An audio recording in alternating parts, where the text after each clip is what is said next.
Je suis originaire de la province du Kasaï, que vous connaissez certainement.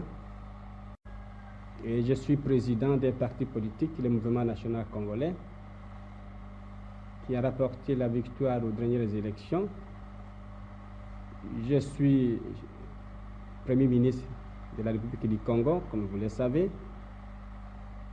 Notre gouvernement, c'est un gouvernement national populaire qui représente toutes les fractions de l'opinion congolaise, et nous luttons pour un idéal qui est la construction du Congo dans l'unité et la concorde nationale. Êtes-vous communiste, M. Lumumba? Je dois toujours rire quand on me pose cette question. Je ne suis pas du tout communiste. Vous savez qu'on m'a souvent présenté comme communiste, anti-blanc, anti-belge, l'homme qui veut détruire.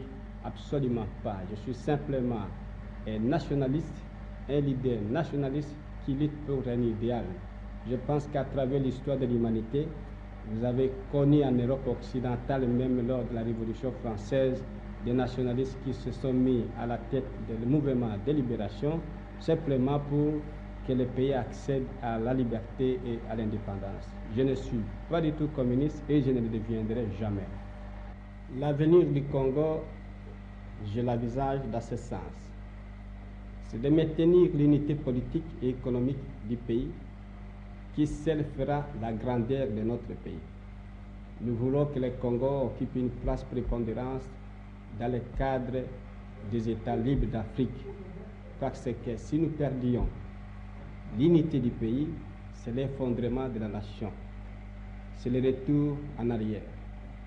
Si nous avons de grandes puissances aujourd'hui, la France, la Grande-Bretagne, les États-Unis, l'Union soviétique, c'est parce que ces pays sont de grands pays. Et c'est ça que nous voulons garder au Congo.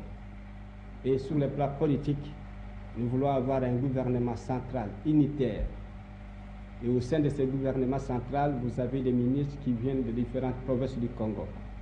Et sur le plan administratif, avoir des provinces, de sorte que ces provinces vont jouir d'une autonomie administrative pour la gestion de leurs propres affaires. Et sur le plan économique, mettre en valeur les richesses du pays grâce à la mobilisation de toutes les énergies du pays. Et pour la mise en valeur du pays, nous comptons également sur le concours des autres puissances, de la Suisse, de la France, de la Belgique. Le Congo est un grand pays qui doit encore être développé. Et je pense que si nous pouvons compter sur le concours de la collaboration des autres, et tout en faisant un effort nous-mêmes sur place, nous pouvons faire du Congo dans 5 ans, dans quelques années, une puissance, une nation prospère et stable.